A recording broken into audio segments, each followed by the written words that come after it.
Ella ha trabajado en el área de geografía humana y la sociología urbana y ha trabajado desde hace mucho tiempo en prácticas callejeras de jóvenes.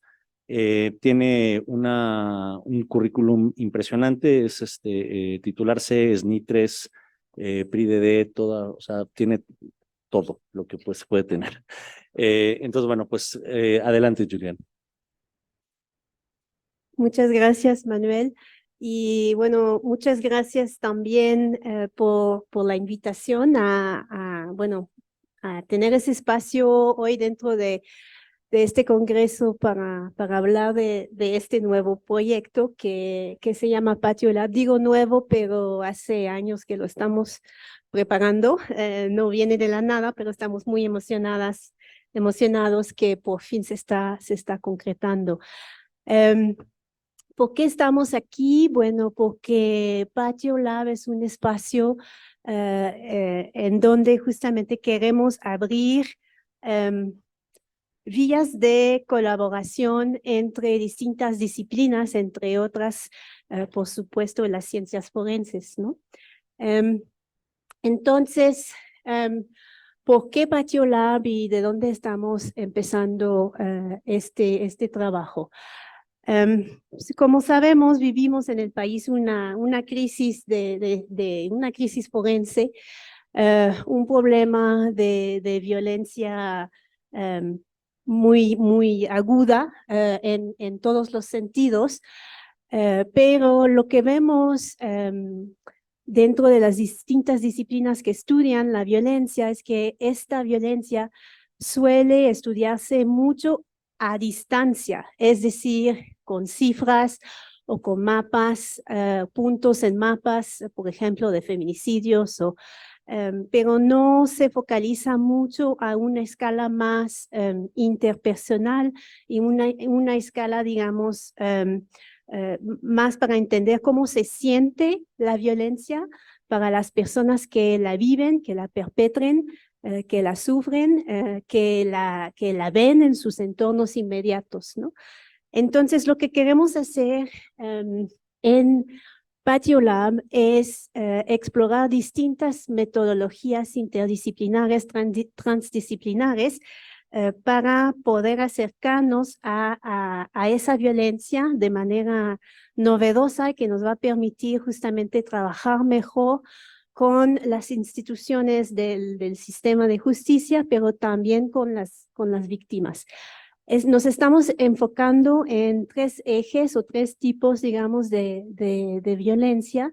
Las violencias medioambientales, las violencias por razones de género y las violaciones graves a derechos humanos. Entonces, ¿qué es Patio Lab? ¿Qué es la particularidad de Patio Lab? Es que, bueno, el proyecto empezó desde las disciplinas espaciales que son la geografía y la arquitectura, en particular en el encuentro entre el Instituto de Geografía y la Facultad de Arquitectura aquí de la UNAM. Y a partir de este encuentro vamos a escuchar en un momento a dos de nuestros colaboradores y fundadores justamente que trabajan desde la perspectiva de la arquitectura forense, pero a partir de este encuentro entre geografía y arquitectura hemos buscado acercarnos a otras entidades y disciplinas dentro de la UNAM, bueno, a entidades de la UNAM que trabajan también el tema de la violencia desde sus disciplinas, la Escuela Nacional de Ciencias Forenses, por supuesto, también la Escuela Nacional de Trabajo Social, el Instituto de Investigaciones Sociales, también fuera de Ciudad Universitaria, la FES Aragón y las cuestiones de mitigación de riesgos, por ejemplo, ¿no? Entonces, empezamos con esta idea de poner las ciencias espaciales al servicio justamente de la justicia y de la incidencia social. Entonces, No voy a describir mucho ahora lo que es la arquitectura forense, porque esta es la especialidad de Sergio Beltrán y de Elis Mendoza, que van a hablar en un ratito, también de Vicente Torres.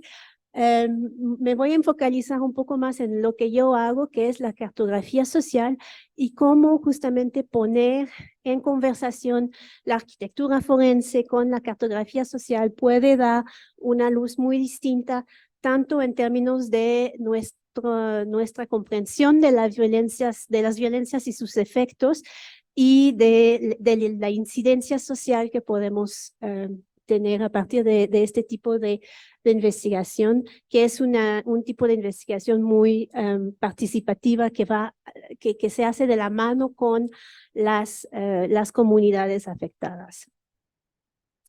Entonces, me voy a pausar un poco en esta descripción, digamos, del espacio que es PatioLab para hablar justamente de interdisciplinariedad y de escalas.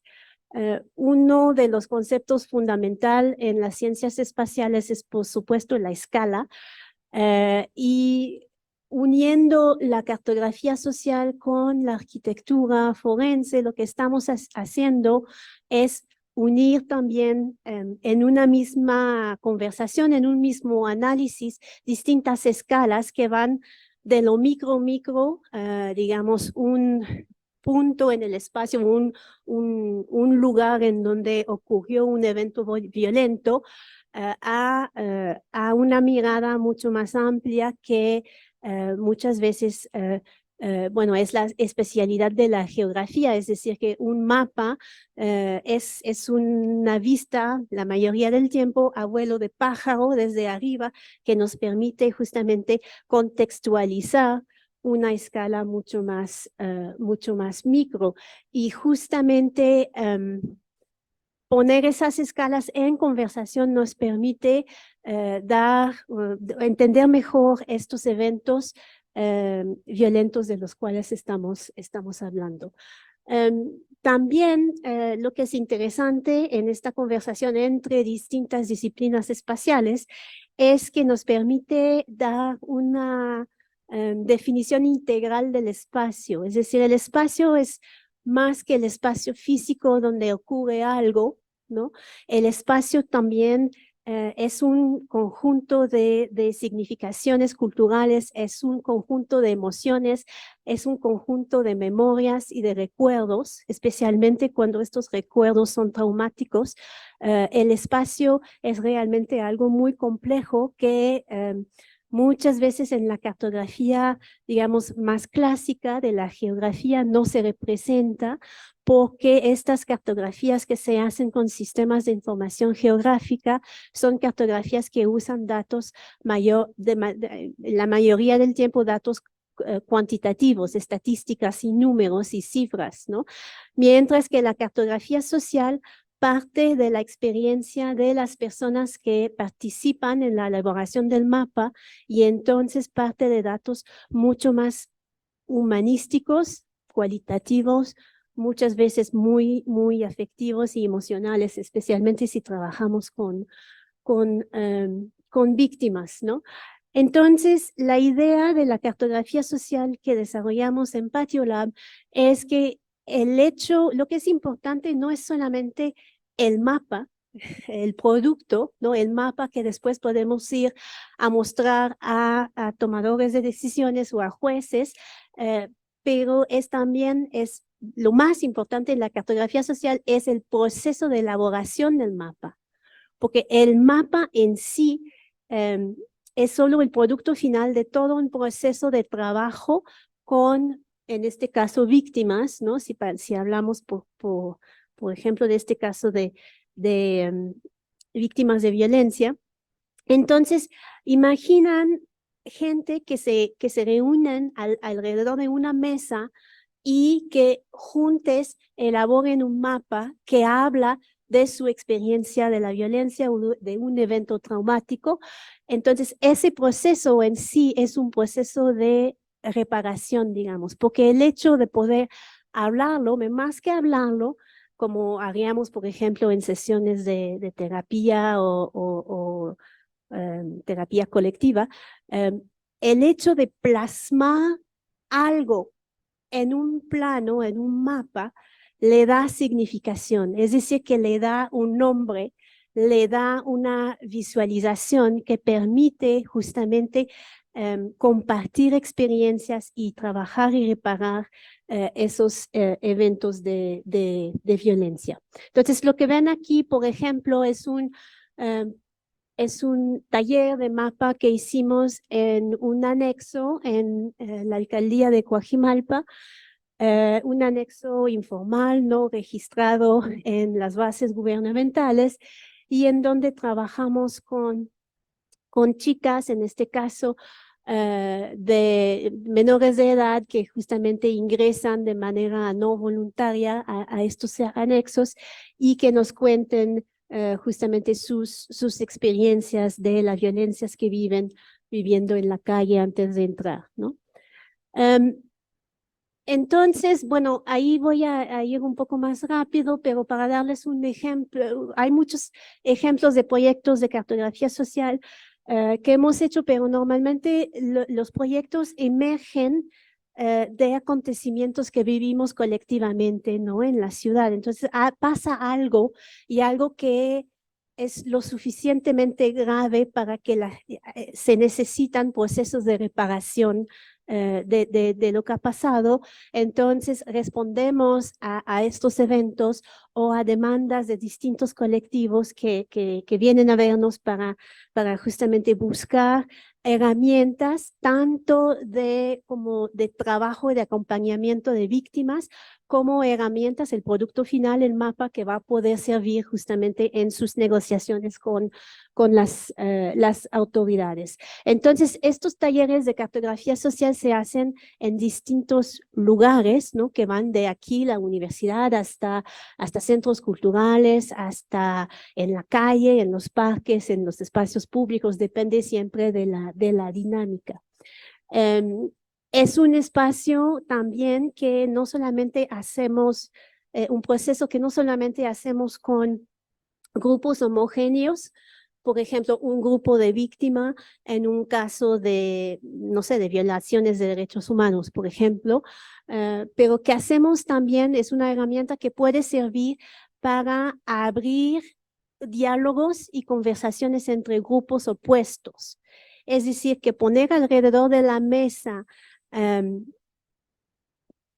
autoridades con ciudadanos o víctimas de violencia con perpetradores de violencia es muy delicado, por supuesto, pero son procesos de mediación y de diálogos que ayudan mucho justamente a la reparación. Y lo mismo, el hecho de trabajar juntos en un solo mapa y de plasmar en el papel, en el mapa, experiencias opuestas, nos da justamente la visualización del resultado de este proceso, permite multiplicar las perspectivas que cada persona alrededor de la mesa tiene y entienden justamente este espacio de manera compleja.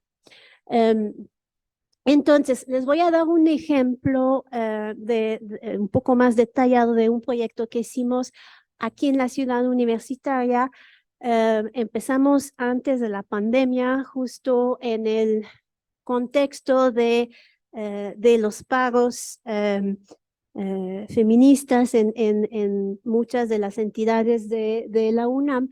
Y en este contexto, dentro del seminario universitario interdisciplinario sobre seguridad ciudadana, hemos empezado a trabajar ese proyecto de cartografía social para entender un poco cómo se vive, se siente y se representa la violencia dentro de la ciudad universitaria.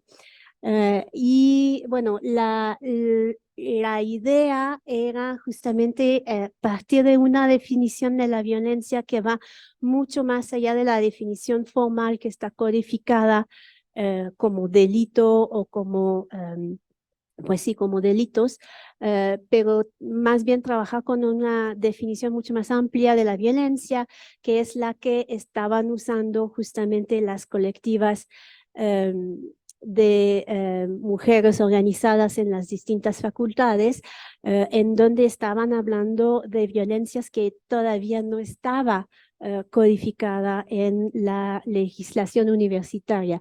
Entonces empezamos estos talleres de cartografía social poniendo alrededor de la misma mesa estudiantes y autoridades, personal de confianza, vendedores que también laboran aquí en Ciudad Universitaria, y lo hicimos por entidad, ¿no? En las distintas entidades de toda la ciudad universitaria. Entonces, además de los talleres de cartografía participativa, por supuesto, lo que hicimos también es una revisión, análisis de la prensa y de cómo se habla de la violencia en Ciudad Universitaria, y lo que resalta mucho es que lo que la prensa comunica como violencia dentro de CEU tiene que ver mucho con daño a la propiedad, mientras que lo que las colectivas estaban reclamando justamente fueron otros tipos de violencia que se viven día a día cuando vienen aquí a Ciudad Universitaria. Y el segundo elemento muy presente en la prensa sobre la violencia en Ciudad Universitaria es el hecho que siempre está representada como si la violencia está perpetrada por elementos exteriores a la comunidad universitaria, ¿no? Los pseudo universitarios o los encapuchados, etcétera, como si no había una violencia interior a la comunidad. Entonces, por ejemplo, para darles un ejemplo de lo que hacemos, a partir de los dibujitos y de los mapas que hicimos en los talleres alrededor de las mesas, después lo que hacemos es trabajar un poco estos datos para poder ofrecer visualizaciones que son un poco más clásicas en términos del lenguaje cartográfico.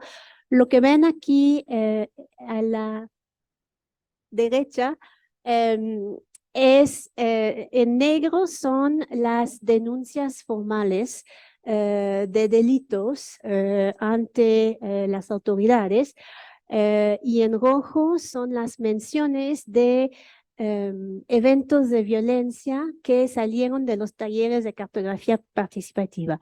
El mapa de la derecha muestra robo y el mapa de la izquierda muestra acoso y violaciones.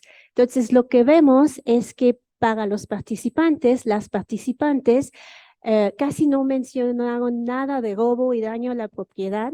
Ven que hay muy poco rojo en el mapa de la derecha, mientras que mencionaron muchísimos eventos de acoso, por ejemplo, o de violaciones, mientras que no había denuncias, ¿no? Entonces, lo que vemos es que con la cartografía social podemos conocer mucho mejor elementos de violencia que se viven, que se sienten, que son también muy emocionales, que no salen en los datos oficiales.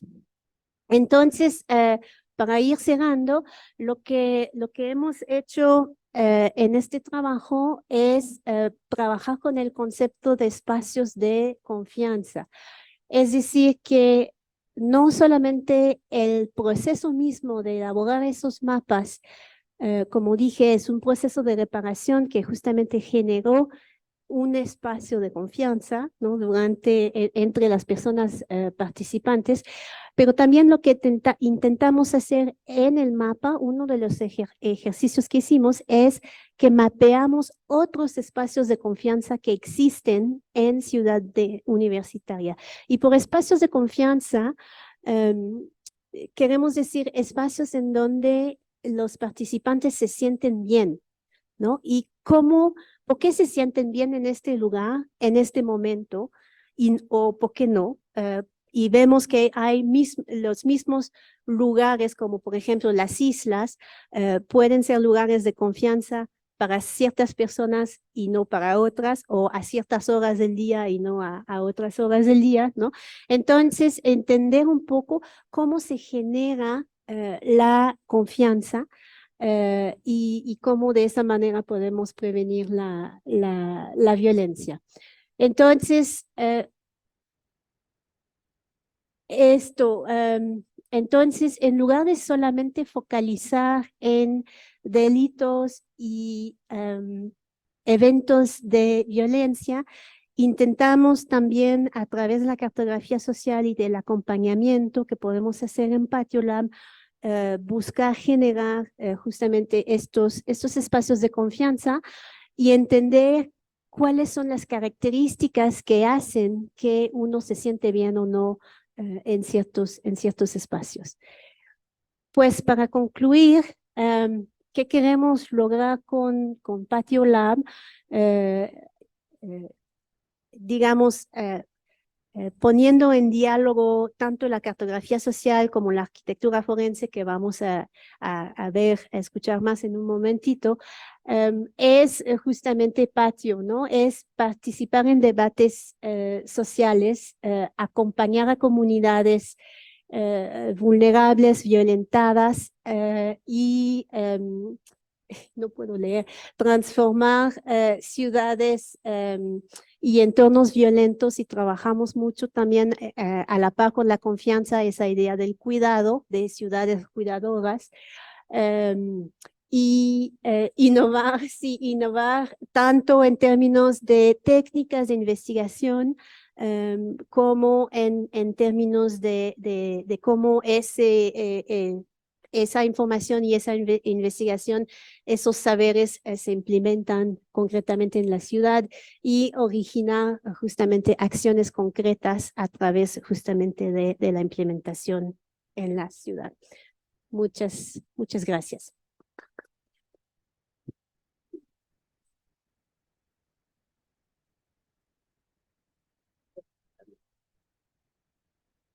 Pues muchas gracias a la doctora Julián Boudreau. De hecho, lo que vamos a hacer es que, como todas las ponencias están relacionadas una con otra y se complementan, vamos a dejar un espacio para discusión y preguntas hacia el final del panel.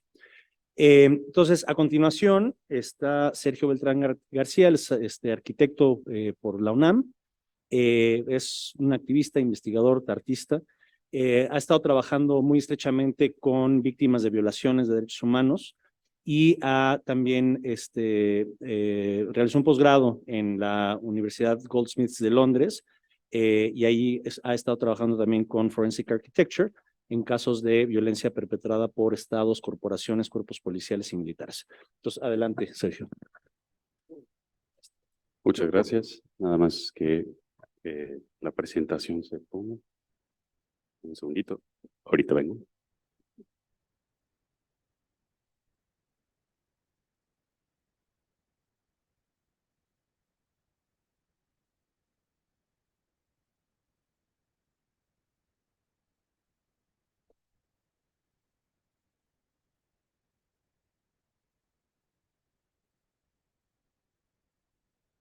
Listo. Bueno, buenas tardes. Gracias, Manuel. Pues como mencionó Manuel, soy egresado de la Facultad de Arquitectura, integrante de PatioLab y también de Representare, la unidad de arquitectura forense de la Facultad de Arquitectura. Y hoy quiero platicarles sobre esta especialidad, la arquitectura forense, y sobre cómo esta disciplina aportó a la investigación del feminicidio de Lesbi Berlín Rivera Osorio. Un segundo. Chihuahua. Perdón, disculpen, estaba jalando esto.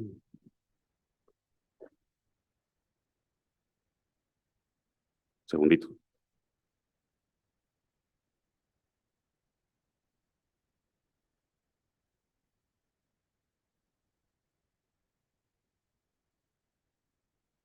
Ok, perdón.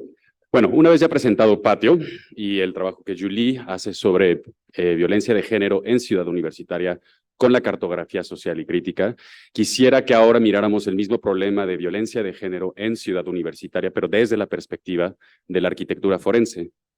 ¿Se sigue? Perdón, sí, es que no sé por qué se desconecta. No. ¿Cómo? Ya, no pasa nada. Si quieres me apoyas con nada más moverla así para no seguir interrumpiendo. Y discúlpenme por esto, pero bueno. Y para ello, pues lo que quisiera es que hiciéramos un enfoque en lo que es el rol de arquitectura forense expresamente de la Facultad de Arquitectura, Forensic Architecture y Representare. Siguiente, por favor. No.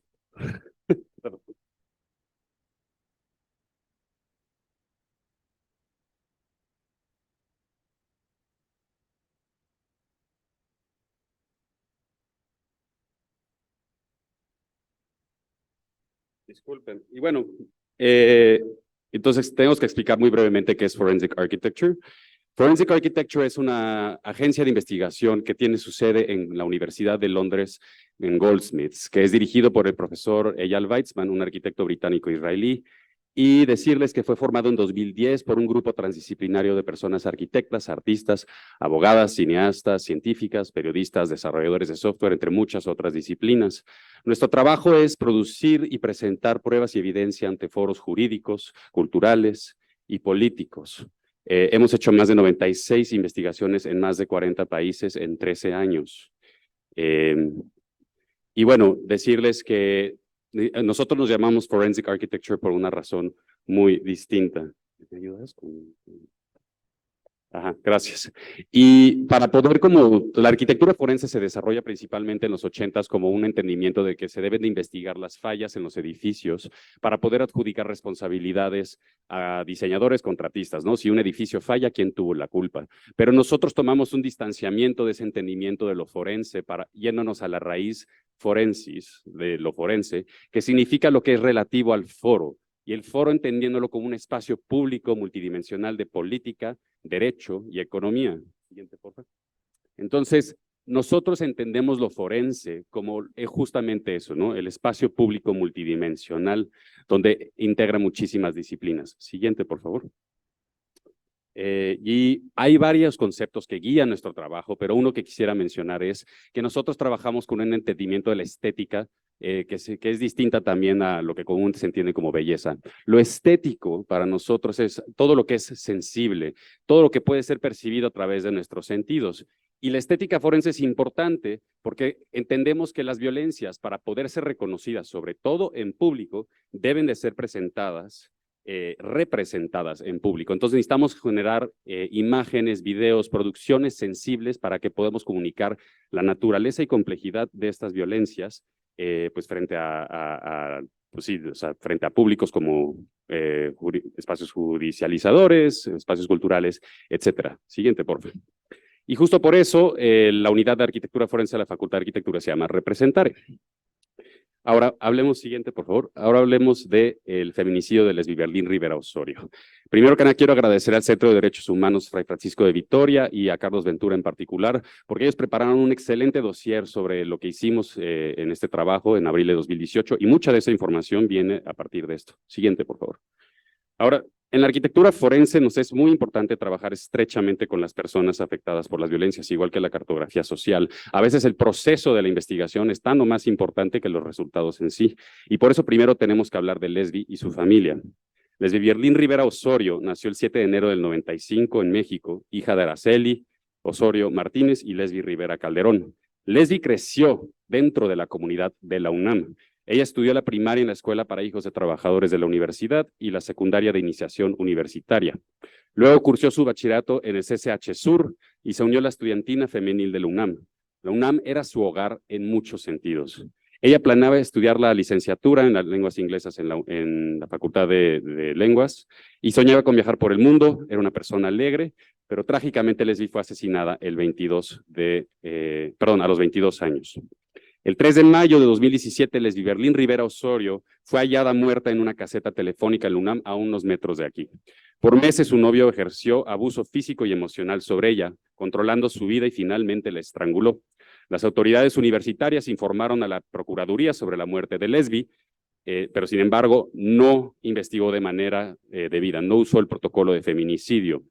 Cometió diversas acciones irregulares y omisiones perjudiciales para las víctimas. Esto incluyó divulgar información estigmatizante sobre Lesbi a través de estos tweets. Y la Procuraduría negó el acceso a la carpeta de la investigación a familiares y abogadas y solo basó su versión en el testimonio de su novio, que pronto fue designado como víctima del evento. Después de solo 2 meses de investigación y con mucha presión social, la Procuraduría acusó al novio de Lesbi de homicidio simple por omisión por no haber prevenido el supuesto suicidio, en lugar de haberlo acusado de feminicidio. Siguiente, por favor. Esta es una fotografía de Araceli Osorio, madre de Lesbi. A su lado está Irinea Buendía, madre de Mariana Lima, quien también fue víctima de feminicidio. Y quisiera leer unas palabras de Araceli, que dio un día de protesta en la UNAM el 5 de mayo. Ella dijo: quien ha sufrido esto sabe perfectamente de lo que estamos hablando. Y yo lo que quiero recalcar es que no es posible que las autoridades sigan cometiendo este tipo de abusos, donde las mujeres siempre tenemos la culpa de lo que nos pasa, de nuestra realidad. Pareciera que nos gusta sufrir porque así vivimos. Vivimos con violencia porque somos tontas. Vivimos en la pobreza porque somos flojas. Vivimos en la vida fácil porque decidimos o tenemos la necesidad de trabajar ofreciendo nuestro cuerpo. Y entonces nos van creando un mundo donde las mujeres son lo peor. Ni siendo niñas nos salvamos de eso. Quiero agradecerles por esta muestra de solidaridad para con mi hija. Siguiente. Y continúa Araceli diciendo: en su momento nosotras vamos a manifestar nuestra palabra y nos gustaría que esa palabra se haga eco, porque yo creo que esa finalmente era la misión de mi hija. Mi hija no va a poder estar con nosotros de manera física, eso lo entendemos. Estamos tratando de procesarlo, de asimilarlo, pero sí de esta manera. Les agradezco infinitamente por este espacio y por este foro. Cierra la cita de Araceli. Y ahora quiero recalcar estas dos cosas: la necesidad de las víctimas de dar su palabra y la necesidad de que esa palabra encuentre foros para ser escuchada. Y esta es una de las tareas que también es muy importante para la arquitectura forense. Siguiente, por favor. Y sí, la palabra de Araceli, de la familia y de Lesbi, de cierta forma, se multiplicó en muchos foros. Pronto se multiplicó la solidaridad con la familia de Lesbi, y lo que en gran parte posibilitó el trabajo de esclarecimiento científico que eventualmente presentaríamos ante un tribunal colegiado en materia penal. Y esta es una lección importante. Producir la verdad muchas veces no es suficiente, se tiene que volver un asunto público. Siguiente, por favor. El Centro de Derechos Humanos Fray Francisco de Vitoria y el Observatorio Ciudadano Nacional de Feminicidios se integraron como representantes de la familia de Lesbi desde las primeras horas. En julio de 2017 presentaron una apelación porque la investigación de la Procuraduría no cumplió con estándares nacionales e internacionales para abordar este caso con perspectiva de género. Esta apelación fue resuelta por el Tribunal Superior de Justicia de la Ciudad de México, quien ordenó el 18 de octubre de 2017 que el caso se abordara con perspectiva de género y bajo el tipo penal de feminicidio agravado. Siguiente, por favor. Unas semanas antes de esa apelación, se había inaugurado la exposición de Forensic Architecture en el MUAC, que resaltaba su investigación sobre la desaparición forzada de los 43 estudiantes de Ayotzinapa. Esta exposición logró detonar imaginarios políticos y estéticos entre los sectores de derechos humanos y las artes, abriendo paso a imaginar formas de investigar las violencias desde su espacialidad. Y acompañantes de la familia de Lesbi vieron esta exposición y empezaron a buscar una persona que pudiera acompañarles y realizar un peritaje en materia de arquitectura forense.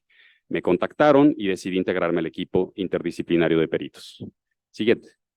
En total, fuimos 8 personas que trabajamos en conjunto de octubre de 2017 a enero de 2018 para presentar ante la Procuraduría peritajes interdisciplinarios en las siguientes materias: criminalística, medicina forense, sociología, video, impacto psicosocial, trabajo social, socioantropología y arquitectura forense.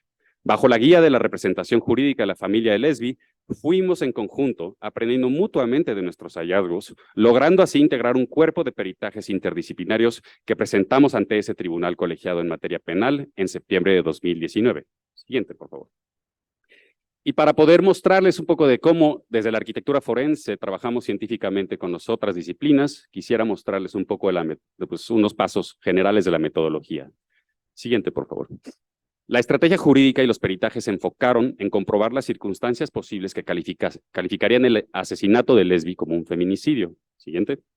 En el caso del peritaje de arquitectura forense, había la posibilidad de comprobar dos causales por medio de una reconstrucción de hechos a partir de un modelo 3D. Y creo que no se lee, pero una de ellas es que se tiene que comprobar que a la víctima se le hayan infligido lesiones o mutilaciones infamantes o degradantes previas o posteriores a la privación de la vida. Lo segundo es que el cuerpo de la víctima debe ser expuesto, arrojado, depositado o exhibido en un lugar público. Siguiente. Entonces, a eso nos dedicamos a través de estos pasos. Siguiente, por favor. Ahora, la técnica utilizada para medir los espacios físicos y crear una representación tridimensional de la misma se llama captura de realidad, que creamos con el dispositivo ScanStation Leica P20, que permite mediciones de láser con un rango de error menor a 1 milímetro. Muchos de ustedes lo han de conocer como escaneo LIDAR, esto. Y se escanearon las áreas de CU en las que participaron los sujetos identificados. Este fue el primer paso. Siguiente, por favor. Luego obtuvimos más de una docena de videos de las cámaras de vigilancia en Ciudad Universitaria, pero los códigos de tiempo en los videos estaban desincronizados. Para poder reconstruir la secuencia y horas precisas de los hechos, realizamos una selección de un marco temporal y espacial donde pudiéramos comprobar estas dos causales y posteriormente hacer esta cuidadosa sincronización de los videos. Al ir ajustando cuadro por cuadro los videos y los tiempos, pudimos determinar con precisión la sucesión y horario de las agresiones que sufrió Lesbi. Siguiente, por favor. Además de la sincronización de los videos, fue necesario investigar las ubicaciones y especificaciones técnicas precisas de las cámaras que capturaron estas imágenes, para poder determinar ángulos de visión en la horizontal y vertical, así como cuestiones de resolución, compresión y pues, muchas cosas técnicas de video. Porque pues, muchos de estos videos pues, diferían bastante, ¿no? Y así fue, ya sincronizado y reconstruido el espacio, que pudimos enfocarnos en las acciones y comprobar elementos importantes, por ejemplo, que Lesbi sí sufrió violencia previa antes de perder la vida. Ahí lo detengo porque no queremos también afrontar la dignidad. Es importante también decir que tengo el consentimiento tanto de Araceli como de la representación legal de la familia para poder mostrar estas imágenes y por eso estamos mostrando muy poco. Siguiente, por favor. En colaboración con el peritaje en criminalística y medicina forense, realizamos mediciones puntuales tanto en sitio como el modelo 3D para realizar planimetrías que muestran el desplazamiento de los actores y sus acciones. Siguiente, por favor. Y a través de la producción de una animación nos fue posible tanto explicar nuestra metodología de manera pedagógica, porque eso es muy importante para la arquitectura forense. No es suficiente solo decir la conclusión, tenemos que mostrar al público cómo es que paso por paso llegamos a esa conclusión. Y así también pudimos dar mensajes importantes como explicar por qué Ciudad Universitaria es un espacio público. No solo es porque es, según el primer artículo del Estatuto de la Universidad, es que CU es propiedad de un corporativo público. Y también está la declaratoria de Patrimonio Mundial de la UNESCO. Y siguiente, por favor. Decirles que el 24 de octubre del 2019, el imputado fue declarado culpable y sentenciado a 45 años de prisión. Apeló por primera vez su sentencia en octubre de 2021 y su sentencia fue ascendida a 52 años. Y actualmente está en su segunda apelación. Por eso no podemos mostrar, todavía la anterior, por favor. Por eso no podemos mostrar, bueno, déjenla ahí. Por eso no podemos mostrar el peritaje, porque a pesar de que ya comprobamos la verdad, a pesar de que ya hay una sentencia, las disposiciones legales siguen teniendo particularidades que no nos permiten mostrar esto al público. Entonces, en la diapositiva anterior, lo que logramos hacer fue crear una versión especial del peritaje que sí se puede mostrar en público y se mostró por primera vez en un museo de arte, en el Centro de Cultura Digital. Ahí vi una foto con la mamá de Lesbi viéndolo. Y en este QR pueden consultar esa versión pública, donde ahí puntualmente, como tarea también de la arquitectura forense, problematizamos y pensamos críticamente sobre cómo es posible que tengamos la verdad, pero no la podamos mostrar, porque esa en sí también es otra forma de violencia que tenemos que revelar. Y ahí lo dejo. Gracias.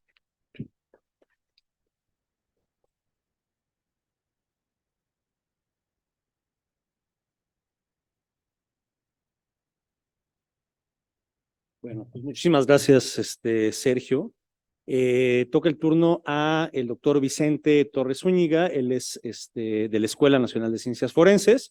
Es licenciado en física, maestro y doctor en ingeniería eléctrica con especialidad en instrumentación óptica por parte del UNAM y bueno, pues es académico de su escuela.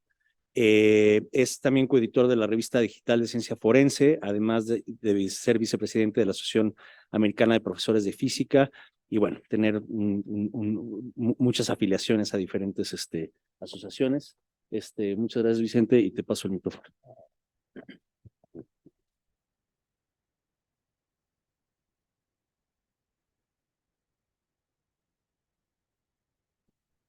Pues muchas gracias por la invitación y pues primeramente, ahorita que estoy viendo todas las caras de los estudiantes con los que he convivido y que estoy actualmente conviviendo, pues me da mucho gusto que se esté presentando esta mesa porque es un platillo nuevo en el extenso menú que tiene la Escuela Nacional de Ciencias Forenses para ustedes.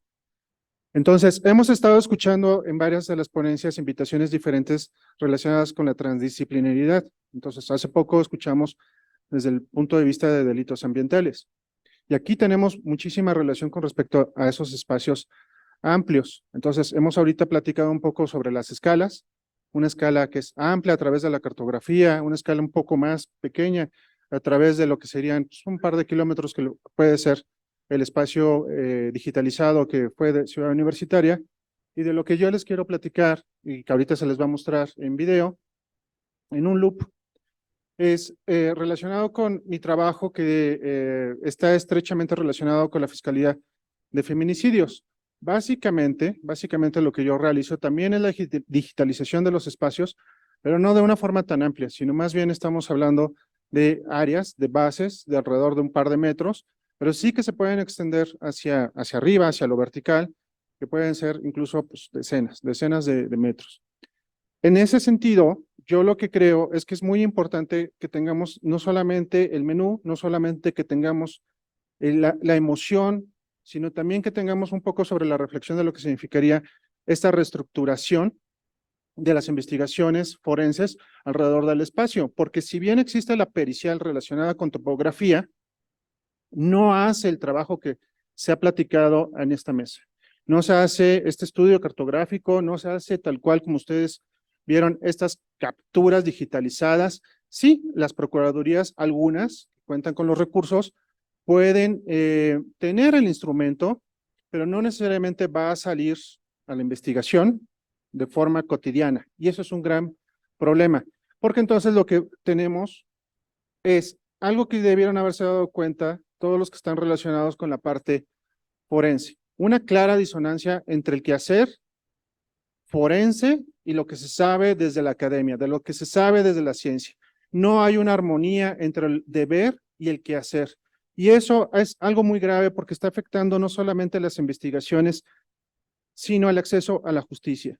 Entonces, aquí de lo que más estamos platicando, tiene una relación sobre la memoria, la verdad y la justicia. Yo lo que creo es que en ese sentido, los que estamos relacionados directamente con ciencias forenses, los que pretendemos llamarnos científicos, pues tenemos que tener nuestro primer compromiso a través de la verdad, a través de la objetividad que nosotros llegamos a tener cuando estamos en la investigación de los hechos. Porque esa objetividad va a ser nuestro oro, va a ser nuestro tesoro, va a ser lo más codiciado para cualquiera de las causas. Esa objetividad va a hacer que revele la verdad. Y en efecto, yo creo que esa verdad no solamente tiene que ser encontrada. Como mencionó Sergio, tiene que ser exhibida, exhibirse, ponerse en riesgo. Y para eso entonces se necesitan toda la parte estética, toda la parte relacionada con mostrar claramente los datos duros, desde mi formación de física, desde mi relación con pues materias como química, con computación, pues me obliga a decirles que el dato duro es importante para mí. Sí, también va a ser importante el dato blando, el dato más relacionado con lo social, con lo psicológico, con la historia, con el contexto. Por supuesto que sí. Sin embargo, es muy codiciado ese dato duro. Es muy codiciado porque se va a transformar eso en información que se va a utilizar. Y esa información le debe dar certeza a la gente. ¿Cuál?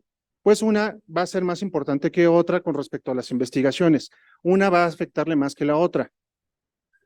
¿Cuál es esa importancia? Bueno, a las familias es importante porque tienen que conocer cuáles son los hechos, quieren conocer cuál es la verdad, no quieren una especulación.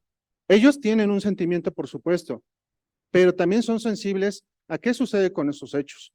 Ministerio Público, a través del dato duro, a través de la información que es clara, que busca la precisión, entonces puede decidir si va a judicializar, si puede continuar con la investigación o qué va a hacer con el caso.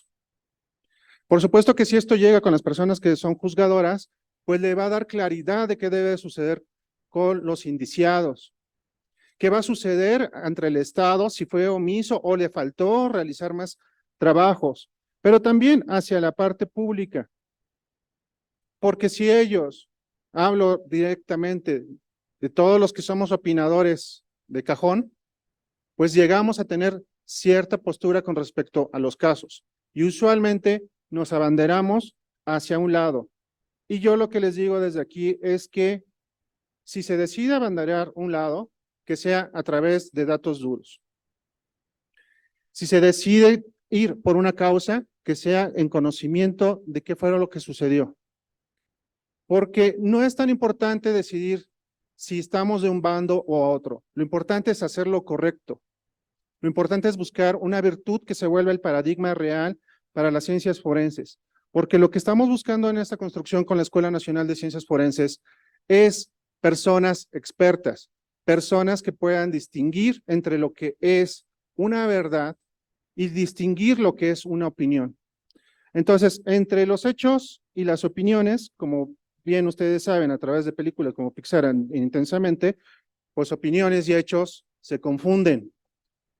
Pero para eso existe el entrenamiento, para eso existe la exposición, para eso existe que estén ustedes enfrente de diferentes perfiles profesionales y que observen cuáles son las formas en que estamos abordando los diferentes problemas. No porque uno sea mejor que el otro, sino porque nos van a permitir tener criterios y valoraciones de cuándo utilizar, cuándo es mejor y cuándo es más conveniente tener un enfoque sobre otro. En ese sentido, yo agradezco muchísimo poder estar colaborando con Patio Lab. Es una parte que le estaba siendo necesaria también a la Escuela Nacional de Ciencias Forenses. Sí, contamos con muchos profesores que están relacionados con el espacio a través de, por ejemplo, la antropología, pero nos está faltando más este impulso, estarlos llamando más a los estudiantes a la importancia de la digitalización de los espacios, a la importancia de las reconstrucciones o como de otras formas que les están llamando directamente a los profesionales, entre la animación y la recreación, o como yo prefiero llamarle la simulación en el sentido numérico, como parte del trabajo que se hace aquí en nuestra escuela. Entonces, en ese sentido, pues yo los invito a continuar convirtiéndose en paladines de la verdad, seguir entrenándose con respecto a las ciencias espaciales, acercarse más a estos perfiles con la valentía que debe tener no solamente de descubrir lo que es un hecho duro, sino también lo que significa enfrentarse a las metodologías que están ahí. Yo les agradezco mucho el espacio, pero sobre todo les agradezco que se acerquen a sus profesores, que se acerquen a las personas que les pueden ayudar a llegar a la meta que ustedes están buscando, ser científicos. Gracias. Hasta se me quiebra la voz cuando les digo eso.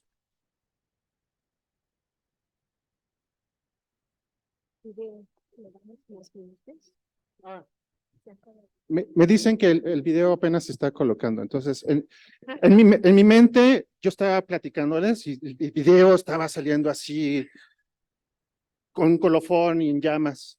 Entonces, bueno, ahorita que salga, ¿no? Y pues, le damos un momentito para que termine.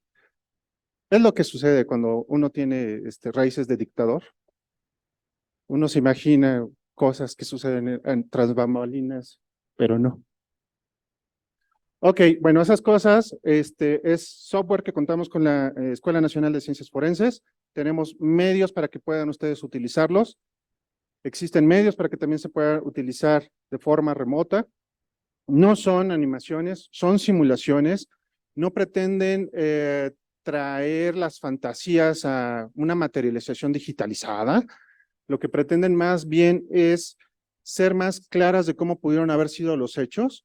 En este caso de lo que ustedes están viendo de esas simulaciones, pues es por abajo de líneas de tiempo de 1 minuto. También en esas escalas estamos hablando, por ejemplo, en la cartografía de lo que nos está mostrando Julián, pues estamos hablando de que fue un trabajo estadístico que podía implicar con respecto a las personas dando su respuesta, que podía ser de semanas o incluso meses, si no es que me equivoco.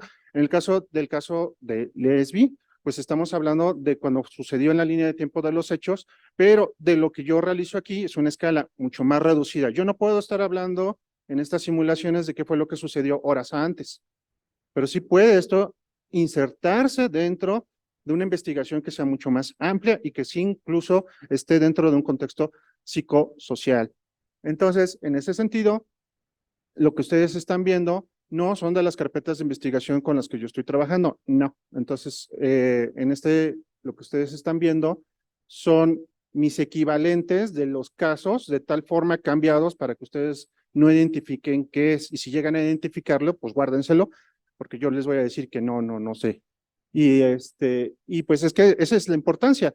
Como decía ahorita Sergio, pues hay cosas en las carpetas de investigación de los que llegamos a participar que creemos que son importantes desde diferentes puntos de vista metodológico, de datos o incluso de la información histórica que se fue generando ahí, que creemos que sí debería salir a la luz, pero eso afectaría a personas directamente. Estamos hablando principalmente de las víctimas.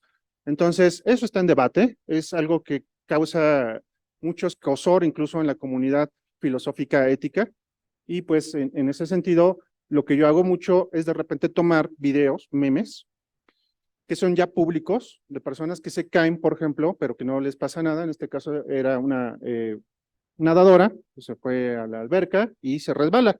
Entonces, ese tipo de videos más inocuos, no judicializados, si yo soy capaz de llevarlos a la digitalización con alta precisión, pues me da más confianza en lo que estoy haciendo, pero le da también más confianza a la parte relacionada con el Ministerio Público. No está haciendo tan mal las cosas, Vicente. Entonces, este tipo de metodologías no son tan realizadas, o sea, por lo menos revisando lo que sería el Servier, la gente prefiere publicar casos reales modificados que estar trabajando a través de los videos. Y bueno, para tampoco comerme todo el tiempo de la charla, porque es una mesa amplia, entonces les cedo la palabra a Manuel. Muchas gracias de nuevo.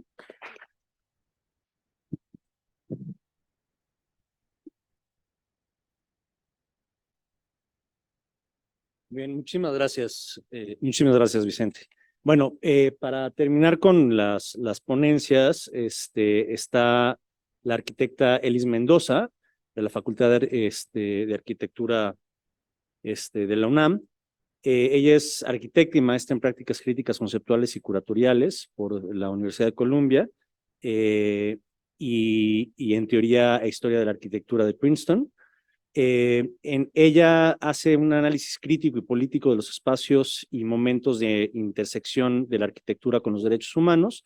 Sus investigaciones en arquitectura forense sobre violaciones a derechos humanos han sido presentadas en cortes internacionales, y es cofundadora de Representare, de lo que estaba platicando hace un momento Sergio.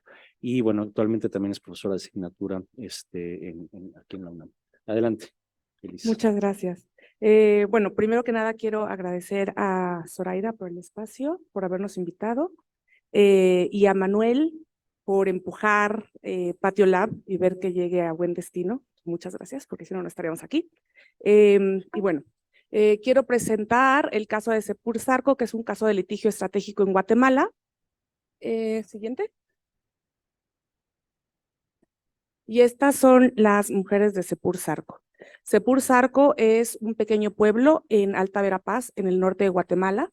Y primero voy a tomar un pasito para atrás para explicar que en Guatemala hubo un conflicto armado desde los 60 hasta el 92, que se firmó una amnistía, pero los años más álgidos de violencia fueron del 76 al 89.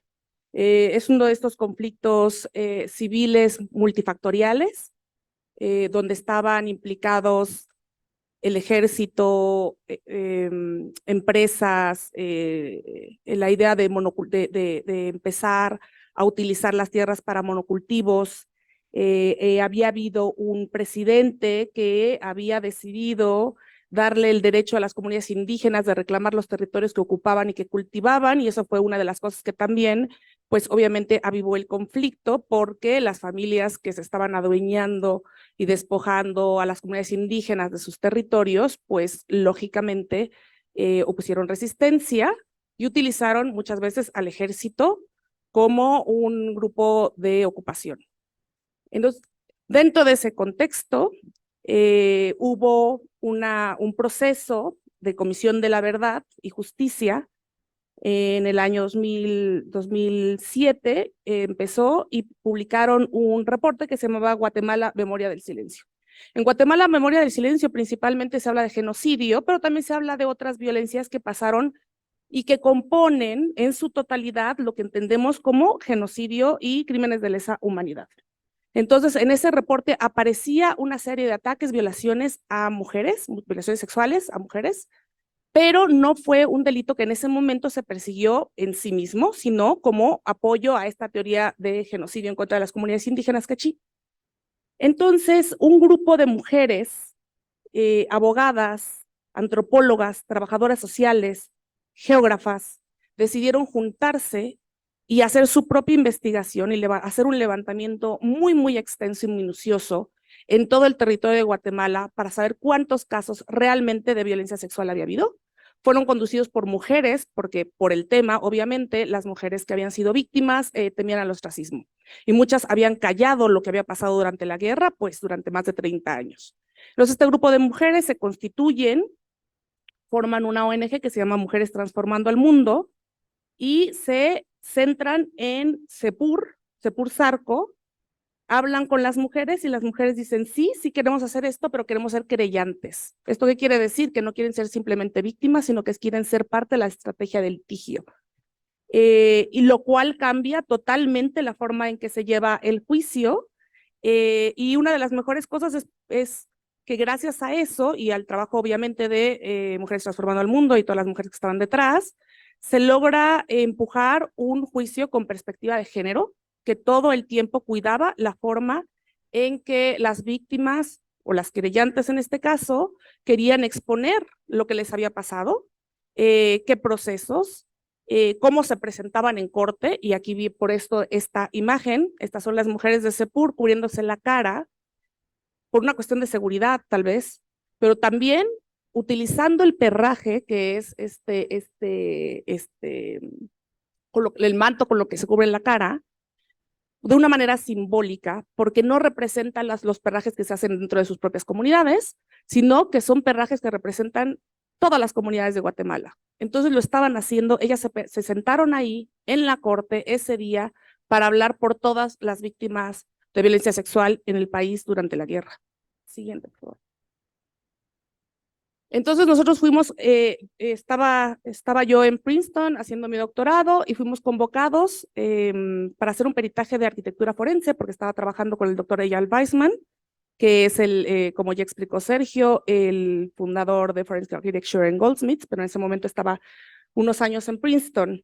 Y entonces hicimos un grupo, arquitectos, periodistas, geógrafos, arquitectos más especializados en medios digitales, etcétera, y yo que estaba en ese momento haciendo una tesis histórica para poder hacer este peritaje.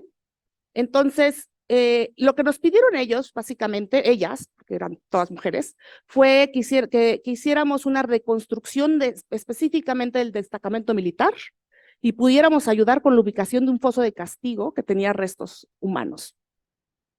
Lo que nosotros hicimos después de un primer acercamiento hablando con las víctimas, esto quiere decir gente que había sido niño durante el conflicto y que ahora eran adultos, con las mujeres querellantes y también con los hombres de Cepur Zarco, hicimos una contrapropuesta de investigar 3 escalas de violencia, que eran la regional, la local y la doméstica. Entonces, desde este enfoque transdisciplinar y con base en la primera recolección, así es como fue nuestra primera propuesta. En la regional vamos a hablar de la selva y vamos a investigar la devastación ambiental a través del tiempo. Claro, esto era una cosa que había pasado hace 30 años. Entonces teníamos que empezar con archivos, con investigaciones históricas para ir poco a poco construyendo nuestro caso de violencia espacial. La escala local, que era la escala del pueblo de Sepur, y queríamos hablar de las transformaciones que ocurrieron bajo la ocupación militar, tomando a Sepur solo como un ejemplo de la transformación que había ocurrido en la mayoría de las villas y de los pueblos indígenas en medio de la selva.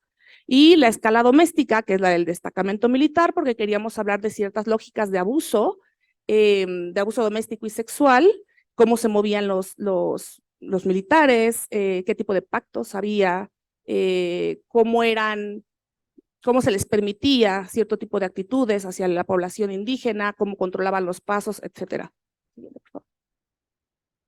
Entonces, ¿por qué hicimos esa contrapropuesta para ampliar el peritaje?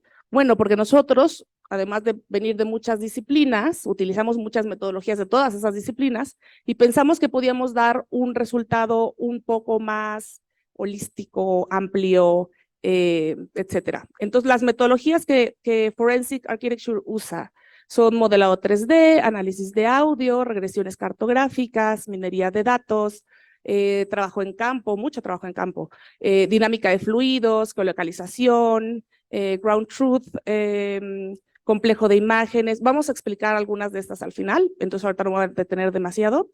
Investigación con fuentes abiertas, análisis de patrones, fotogramas, simulaciones, testimonios situados, sincronización, realidad virtual y memoria de la Tierra. Siguiente. Entonces, ahora sí, esperen un segundo.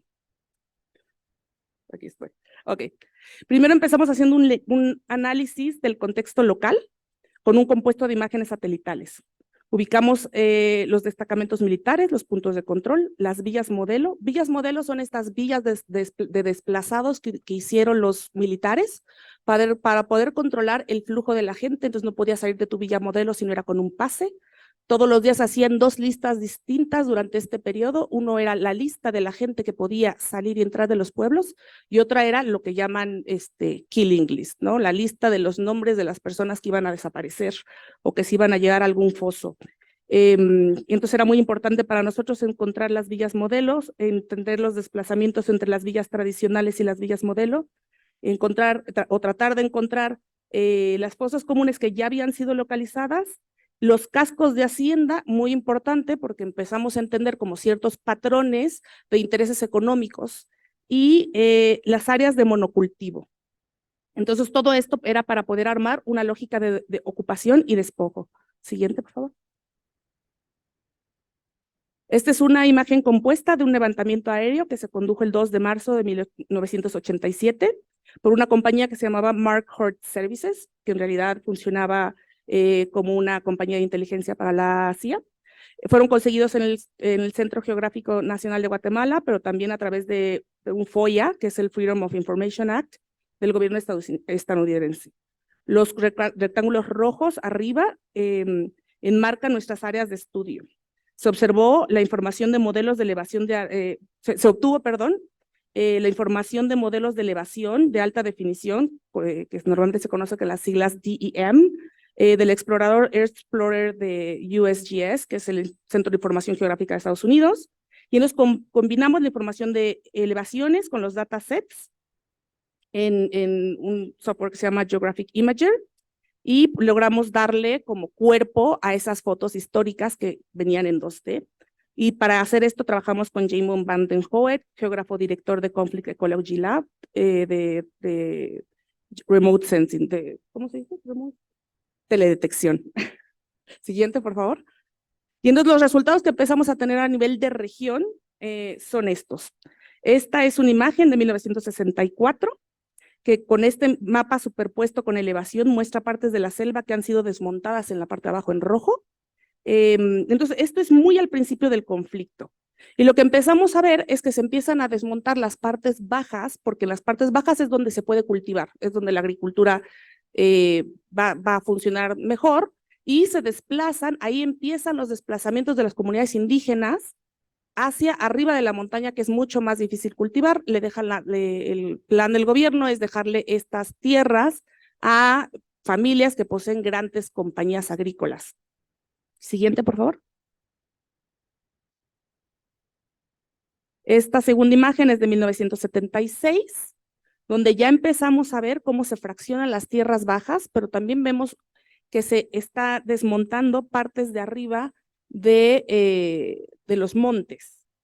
Y esto lo que nos empieza a arrojar como resultado es, estamos en 1976, que es cuando empieza la parte álgida del conflicto, y es cuando empiezan a darse cuenta que la gente se esconde en las selvas, bueno, en el bosque o en la selva, es un bosque selvático, entonces. Y no solo eso, pudiendo analizar Operación Sofía, que es uno de los pocos documentos que sobrevivió la guerra porque la mayoría se quemaron.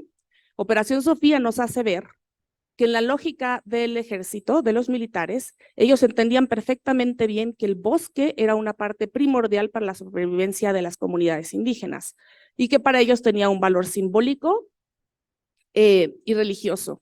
Entonces empiezan a atacar partes del bosque, empiezan a desmontar, empiezan a quemar, también para poder combatir y disuadir a la gente de los pueblos que no le ayudara a las guerrillas, a lo que ellos llamaban guerrillas comunistas, que estaban buscando tener la propiedad de sus propias tierras. Siguiente, por favor. Y esta es una imagen de 1987, casi al final del conflicto, donde vemos las grandes zonas que han sido sobre todo quemadas bajo la lógica de tierras arrasadas, que lo que pretende es eso, acabar con todos los recursos que puedan asistir a las guerrillas, pero también a los pueblos indígenas. Es una forma de ocupación y sometimiento, pero podemos ver realmente, ¿no?, el papel de la selva, lo que la selva realmente sufrió y fue transformada. Y digo sufrió porque aquí hay algo importante.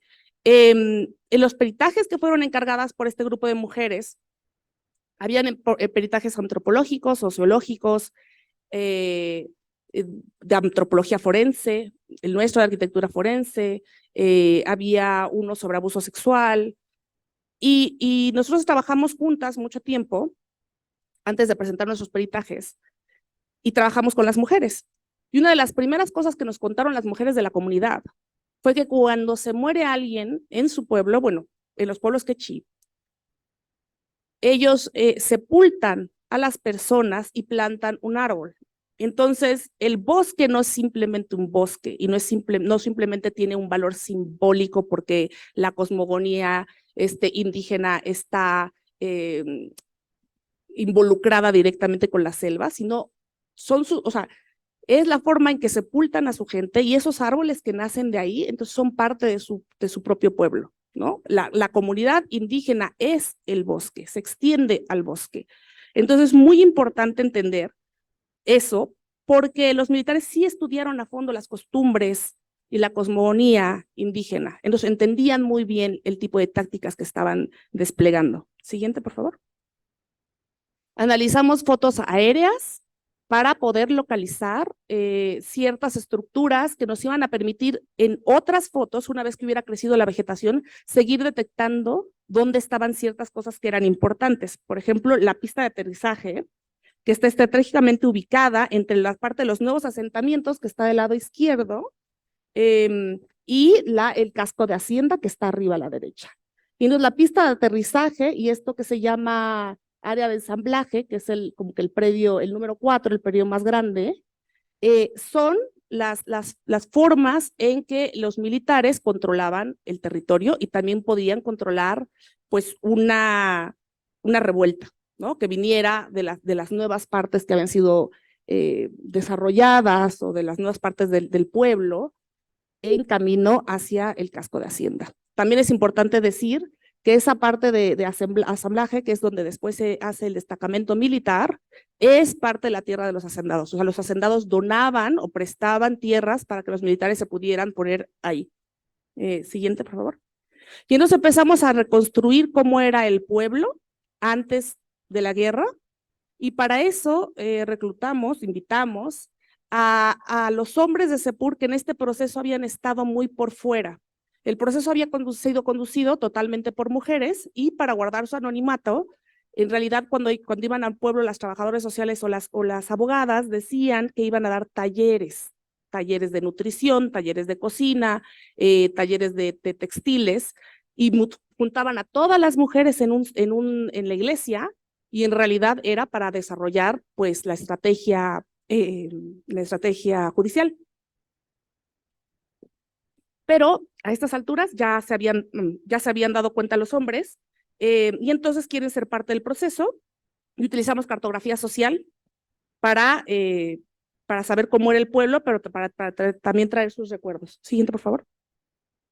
Y entonces hacemos también con las mujeres y cartografía sobre los recorridos de los grupos de mujeres que lograron huir con sus niños y que recorrieron durante 6 años la selva para poderse esconder. Desarrollamos este tipo de cartografías, que es una cosa entre mapa, cartografía, recuerdos, un poco de todo, pero era importante darle cuerpo a esos recorridos. Siguiente, por favor. Y hacemos una reconstrucción del lugar para que nos permita ubicar, medio testimonios situados, las experiencias encarnadas de los sobrevivientes. Siguiente.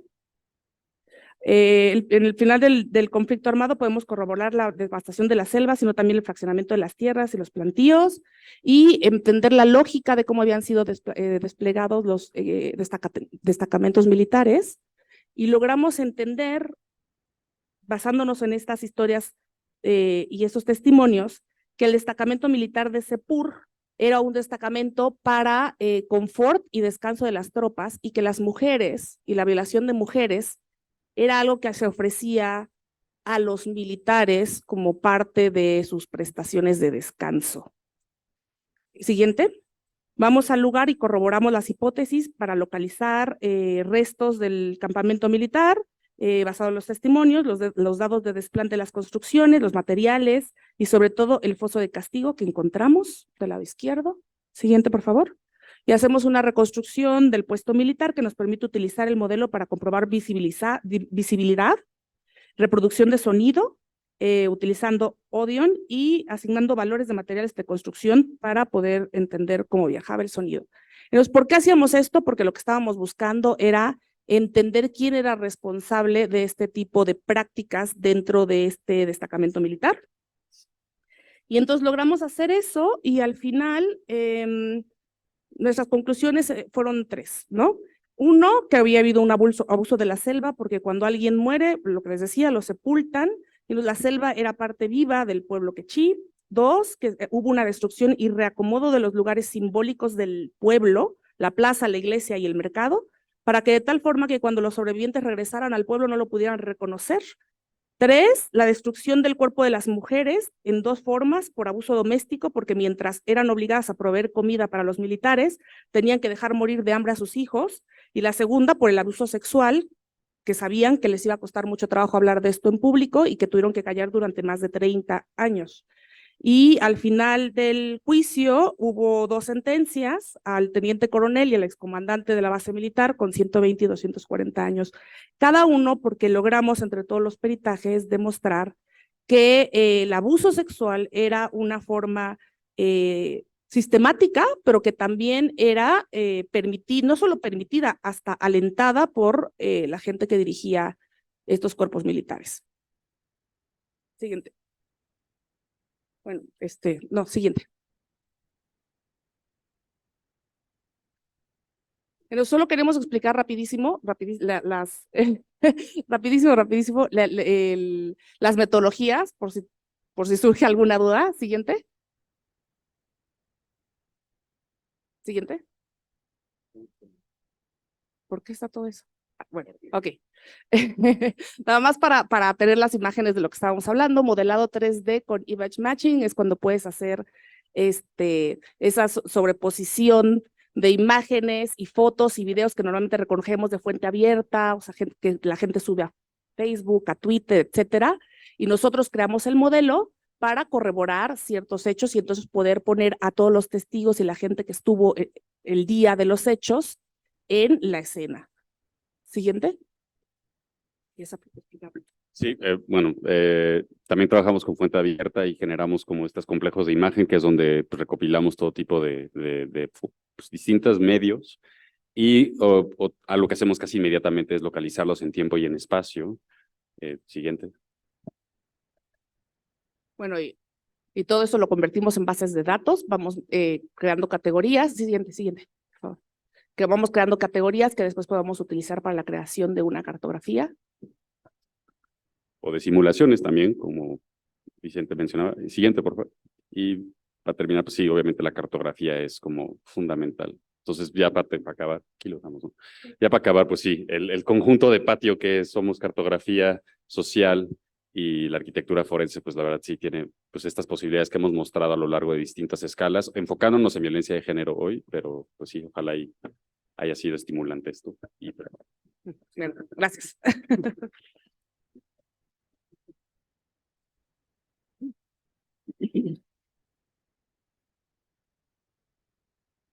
Muy bien, bueno, pues muchas gracias a todos los ponentes y ahora sí les pasaríamos la palabra a ustedes por si tienen alguna pregunta o comentario para...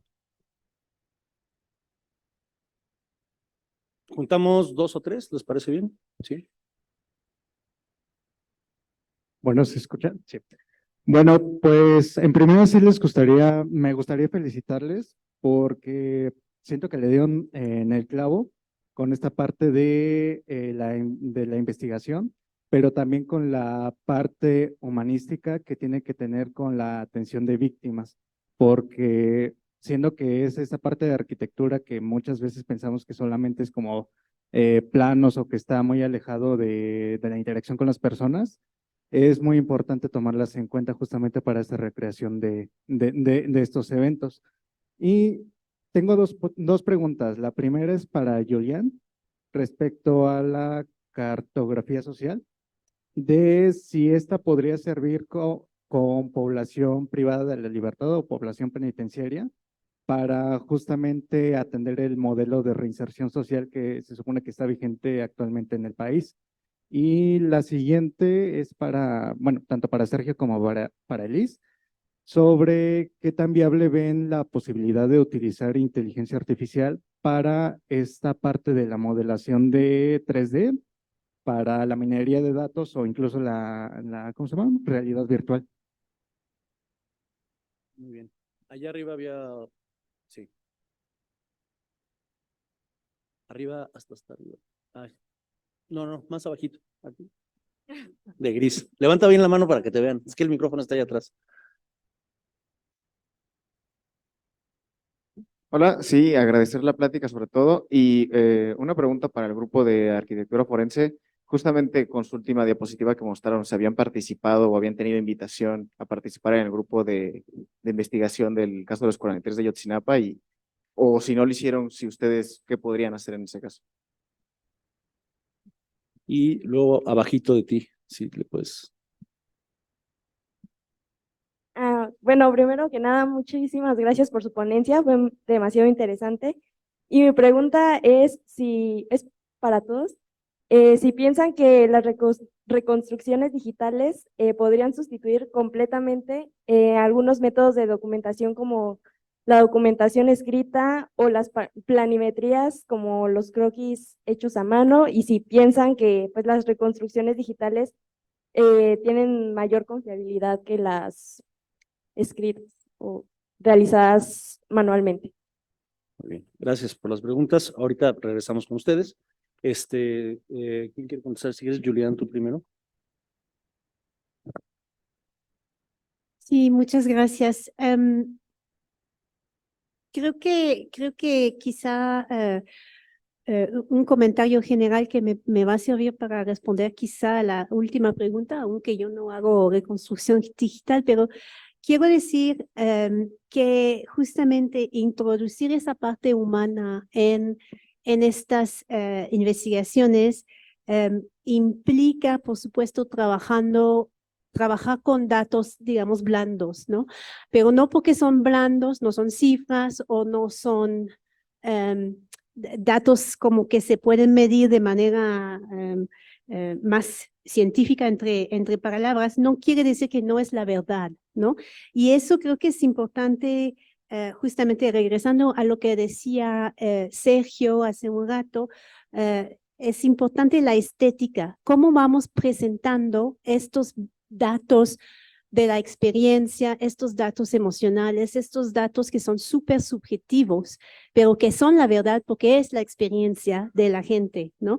Entonces, la estética es muy importante justamente para legitimar estos datos, porque las personas que van a ver los mapas o las reconstrucciones digitales o los modelados, los van a creer, entre comillas, mucho más si la estética es buena, digamos, ¿no? Y que se presentan entonces estos datos que pueden ser muy subjetivos de manera muy que convence a la gente. Y eso me lleva justamente a ese comentario. Yo no hago reconstrucción digital, trabajo justamente siempre con croquis y dibujos y manos en el papel y en el mapa, ¿no? Y entonces, y de la misma manera, la cartografía social, y lo vimos en la presentación de Elisa al final, es muy fácil justamente integrar estos dos métodos y son útiles y son complementarios porque justamente ir en el terreno, hacer esta investigación en terreno con las comunidades es tan importante como la reconstrucción digital. Entonces yo no creo que va a desaparecer, aunque la presentación final puede ser digitalizada porque justamente esta estética habla más, digamos, que los dibujos, de cierta manera, ¿no? Y rápidamente sobre la pregunta si la cartografía social puede servir con población privada de libertad, por supuesto que sí, es muy, muy, muy útil. No lo he hecho personalmente, pero he trabajado con gente justamente que han hecho estos trabajos y cuando yo lo hice en los anexos, que también son personas privadas de su libertad, no por el sistema legal, pero por otros sistemas, y es una manera muy potente de, para las personas de espacializar y plasmar su pasado, elaborar una narrativa sobre su pasado, sobre los hechos y proyectarse en el futuro, porque justamente el mapa visualiza una trayectoria de vida y visualiza hechos que hacen, hechos muy específicos, sabes, que no son de años, pero hechos muy específicos que hacen que están donde están privadas de libertad, ¿no? Y entonces ayuda mucho después a proyectarlo en el futuro. Preguntas súper sencillas. ¿A dónde vas a ir cuando vas a salir? ¿Qué vas a hacer? Bueno, ponerlo en el mapa y después, especialmente si se hace también de manera colectiva, vemos justamente estas trayectorias y es muy potente como herramienta. Vicente. Muchas gracias.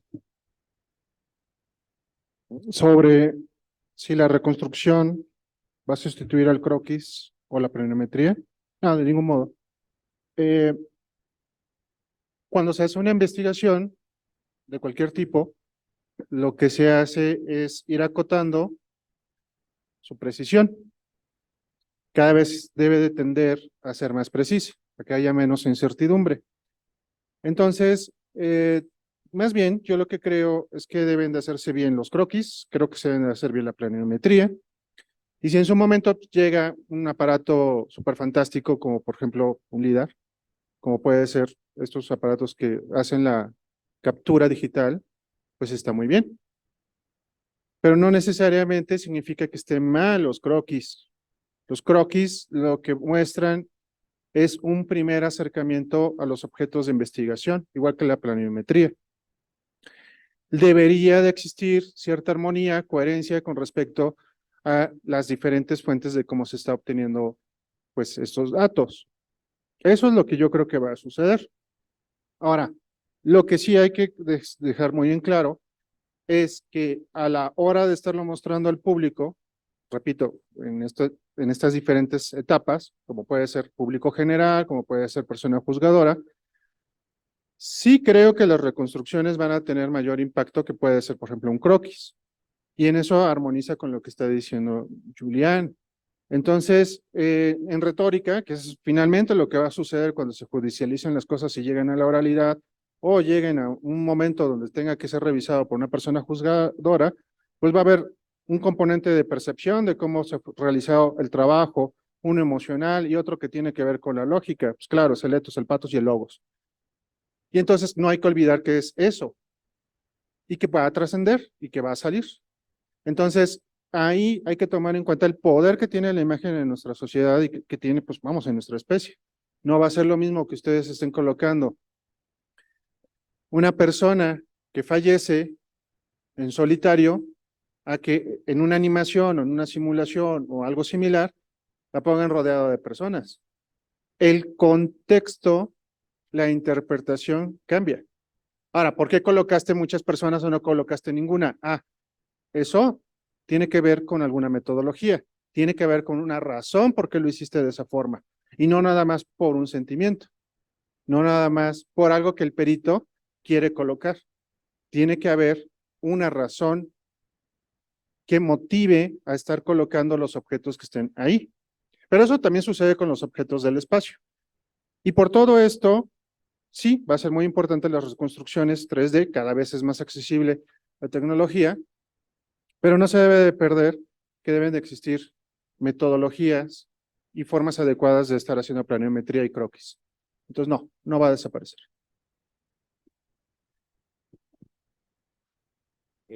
Gracias, Vicente. Sergio. Sí, gracias. Quisiera contestar la pregunta sobre la inteligencia artificial y el 3D. De hecho, bueno, mucho de los softwares que utilizamos para procesar un escaneo de LIDAR o para hacer fotogrametría, por ejemplo, ya son herramientas que contienen inteligencia artificial y modelos de aprendizaje neuronal.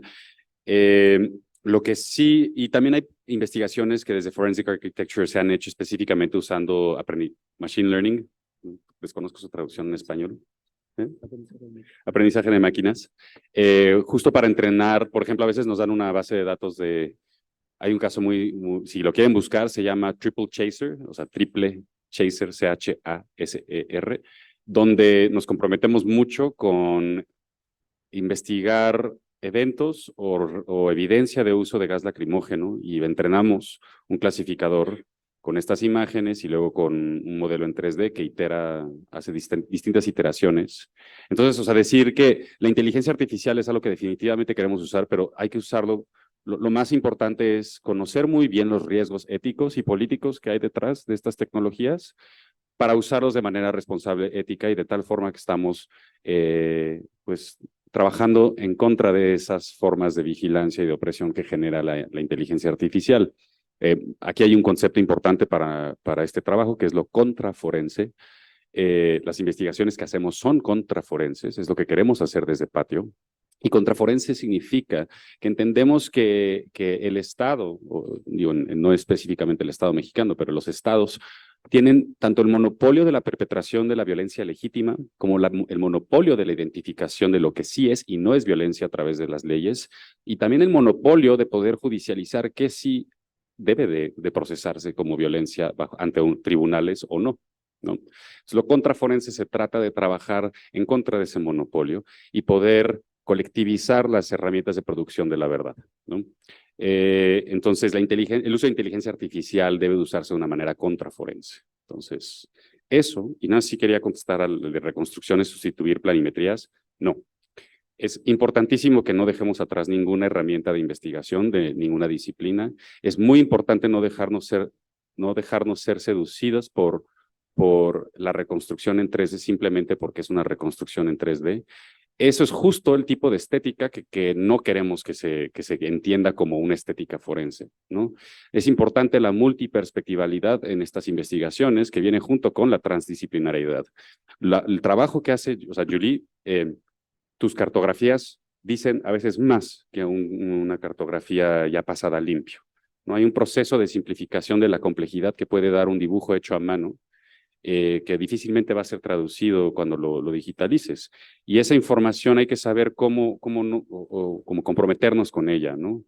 Y finalmente decir si bien el trabajo de como convertirlo en un modelo 3D en blanco, donde solamente lo que tiene color es como lo que quieres que, o sea, ahí es donde nuestro trabajo como diseñadores visuales entra en juego, pero tenemos que estar muy seguros y muy conscientes de cómo cada paso de digitalización, de pasar a limpio, estamos perdiendo complejidad. Y si estamos eligiendo perder complejidad, tenemos que tener muy claro por qué, y casi siempre esa respuesta la dan las propias víctimas, ¿no? Lo que quiero que el público ponga atención es en esto, entonces las decisiones de estética se van dando en orden de qué es lo que queremos comunicar en acompañamiento con las personas afectadas. Gracias, Elis. Sí, para completar eso, las herramientas de construcciones digitales, también que hay que estar, es muy importante que sepamos que no podemos desplazar la idea de la verdad a solo los procesos tecnológicos. Los testimonios, los croquis, las notas que toma alguien después de que pasa algo, notas personales, los diarios, los escritos, todas estas cosas son importantísimas y es muy peligroso desplazar ¿no? el reclamo de lo que es verdadero a solo las cosas que son numéricas y que son producidas por tecnología. Entonces, la idea es que las dos cosas se complementen y se fortalezcan y ayuden a llamar la atención de diferentes aspectos del mismo caso. Y de Ayotzinapa, sí, yo trabajé en el proyecto de plataforma Ayotzinapa, que lo pueden buscar, se llama así, plataforma Ayotzinapa. Lo hizo Forensic Architecture con Centro Pro aquí en México, y la idea era que en 2015 fue cuando se produjo la verdad histórica sobre el caso Ayotzinapa. Entonces, un poco la idea era hacer una plataforma donde se pudieran contrastar distintas cosas, porque ya la investigación era tan compleja, pero también los hechos del mismo día. No sé si alguien, por ejemplo, ha leído una historia de infamia de John Gibler, que relata muy bien lo que pasaron esos días, pero es muy complejo, hay demasiados actores, demasiadas autoridades, demasiadas personas, fueron muchas horas, es muy difícil entender y son carpetas y carpetas y carpetas de investigación. Entonces yo estuve en la parte de minería de datos, leyendo esas carpetas, tratando de vaciar los datos en bases de datos, y luego se creó esa plataforma donde ustedes pueden cruzar diferentes actores, o sea, pueden ver, por ejemplo, dónde están los policías en todo momento, o los militares, o cuándo se hicieron ciertas llamadas, dónde están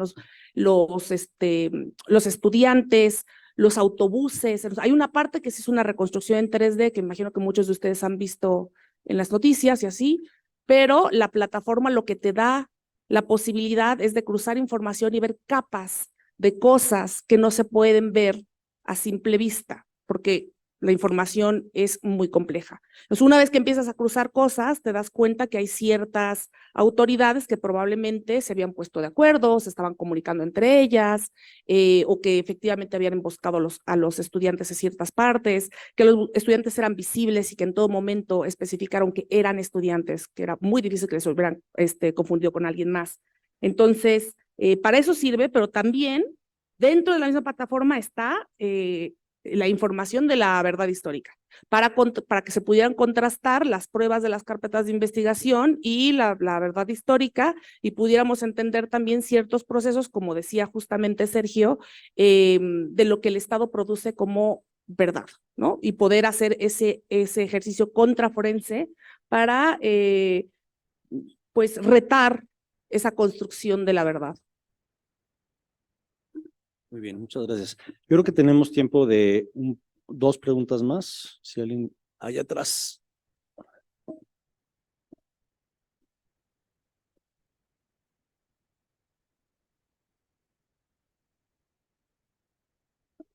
¿Consideraría todo lo expuesto en esta conferencia con una cierta relación al arte forense?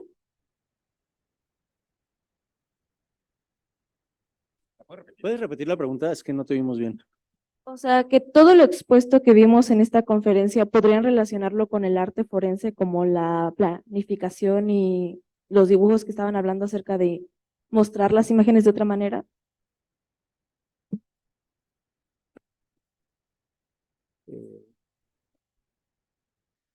Ya respondieron una parte de mi pregunta los compañeros de Contraforense, pero ¿cuál es la importancia o cómo trabajan la reconstrucción principalmente con base de derechos humanos? Sabemos que la memoria, la verdad histórica, la no repetición es algo trascendental, no solamente en México, sino en América Latina.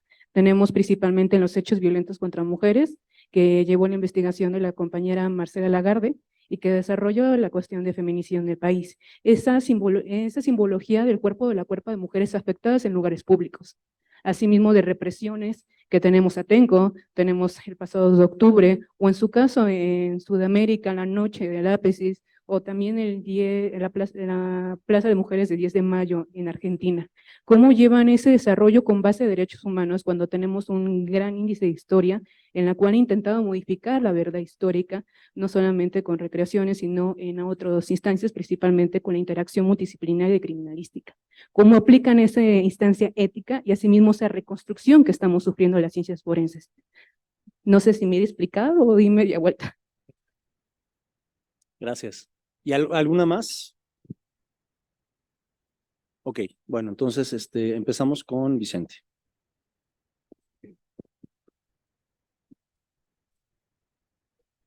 Ok, a ver, si entendí bien la pregunta, es la relación de lo que platicamos aquí, por ejemplo, con las partes de reconstrucciones, con arte forense. En la definición extensa de lo que sería arte forense, sí está estrechamente relacionado. Sí tiene mucho que ver. Sin embargo, creo que sí habría que hacer una pequeña distinción de que, por lo menos en las definiciones que yo he revisado con respecto a arte forense, se busca más estar transmitiendo un mensaje de tipo subjetivo hacia las demás personas para que tengan algún tipo de reacción.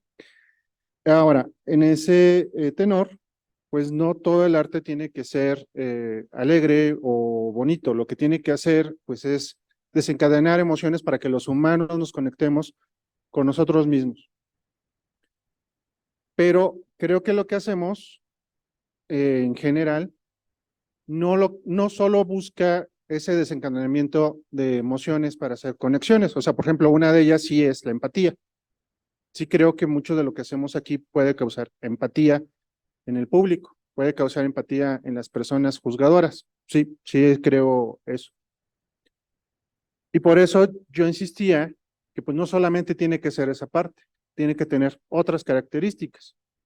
Por ejemplo, este recinto cumple con funciones que son totalmente utilitarias. Sirve para que tengamos aquí un hermoso congreso. Claro que sí, por supuesto que sirve de forma pragmática, pero además es un lugar cómodo, bonito, incluso artístico. Entonces, es esto, tiene que existir cierta armonía con respecto a los objetivos y a las metas que se quieren hacer con respecto a las obras.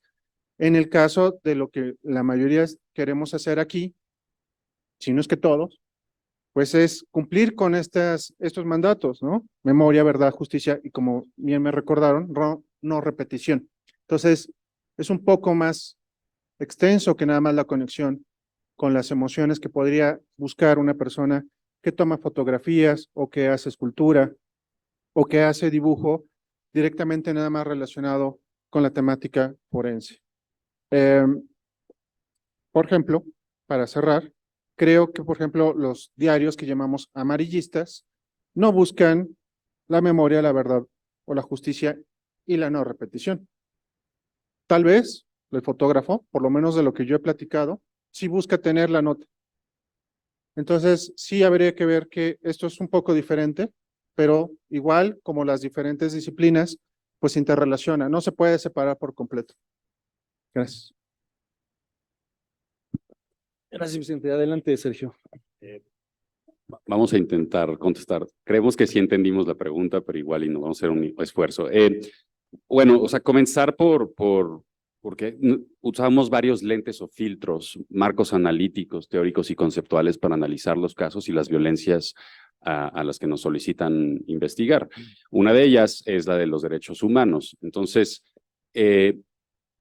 por un lado, estamos completamente conscientes del desarrollo histórico del discurso de los derechos humanos, ¿no? Desde la Ilustración hasta la posguerra de la Segunda Guerra Mundial, el sistema internacional, incluso la regional de la Corte Interamericana, bueno, el Sistema Interamericano de Derechos Humanos, su Corte y su Comisión. Conocemos también el desarrollo de las sentencias que se han dado en los espacios judicializadores de los sistemas de derechos humanos, tanto también, por ejemplo, los locales, o sea, comprendemos la importancia de una recomendación de una comisión de derechos humanos, pero también somos críticos porque tiene limitaciones el discurso de derechos humanos y hay veces que no nos permite concatenar las experiencias de violencia como las que mencionas, ¿no? Hay una historia de eventos que podríamos llamar de violencia sexual o violencia de género, como lo fue Atenco, y comprendemos cómo en cada una de esas pues los derechos humanos han tanto ilustrado la complejidad de esas violencias y cómo nos toca a nosotras, a través de la cartografía o la arquitectura forense, intervenir y publicar representaciones de esas violencias y de que no nada más se trata de un cuerpo, sino se trata de muchos cuerpos y muchas escalas. Y ese es como el bagaje que vamos como trabajando a lo largo de ir abordando estos casos. Y creo que eso es lo relevante de un proyecto como Patio, que no es únicamente arquitectura forense, sino que tiene cartografía social, pero también tiene un fin de ser un laboratorio de incidencia. Entonces, parte de la no repetición, creo que es algo que sí podemos abordar con el trabajo de Patio, porque trabaja directamente con comunidades vulnerables, porque propone también propone cambios y mejoras a nivel de ciudad, a nivel de espacios seguros para mujeres. O sea, lo que queremos construir es eso, un espacio donde se pueda proponer ideas, donde podemos actuar conforme a derechos humanos, pero también proponiendo en las partes que hayamos detectado que existen vacíos. Y bueno, y también Sergio también trabaja mucho con temas de memoria y justicia, que son como las partes que vienen después de la judicialización de los casos. Quizás solo para completar, el discurso de derechos humanos, como cualquier discurso y como que tiene tanto su parte codificada legalmente como su parte simbólica y como la manera en la cual se viene a entender por el público, ¿no? En general, esto siempre produce filtros. Es decir, que cualquier imagen, cualquier mapa, cualquier reconstrucción o modelado 3D que vamos a ver, lo vamos a ver con ciertos filtros. Es decir, que vamos a poner peso sobre ciertos valores, en este caso derechos humanos, y no otros. Y estos valores son definidos de cierta manera y bueno, uno del trabajo que queremos hacer dentro de Patio Lab cuando hablamos de cartografía crítica o de contraforense y también el proceso mismo de abrir un espacio físico de la UNAM en donde podemos unirnos con la comunidad y hacer estos talleres de cartografía social, por ejemplo, es una manera justamente de ir trabajando en cambiar los filtros con los cuales estamos leyendo las imágenes que estamos produciendo. Las imágenes no tienen una verdad en sí, la leemos, ¿no? Y cómo es que leemos y con qué filtros y con qué valores. Entonces, el proceso también es muy importante. Nada más decir por último, o sea, como Patio no es nada más arquitectura forense y cartografía social, o sea, por eso también están las entidades de las ciencias forenses donde Vicente con la epistemología de la física, con su mirada, con sus propios filtros, van complementando el trabajo que tenemos. Y así como está Vicente, pues hay personal de género, de trabajo social, de la Facultad de Estudios Superiores de Aragón, y de Instituto de Investigaciones Sociales. Entonces, como que la apuesta es que entre más diversa sea nuestra mirada, mejor podamos abordar estas complejidades y producir como pues, investigaciones transformadoras. Muy bien. Bueno, pues muchísimas gracias a los panelistas. Con esto termina la mesa.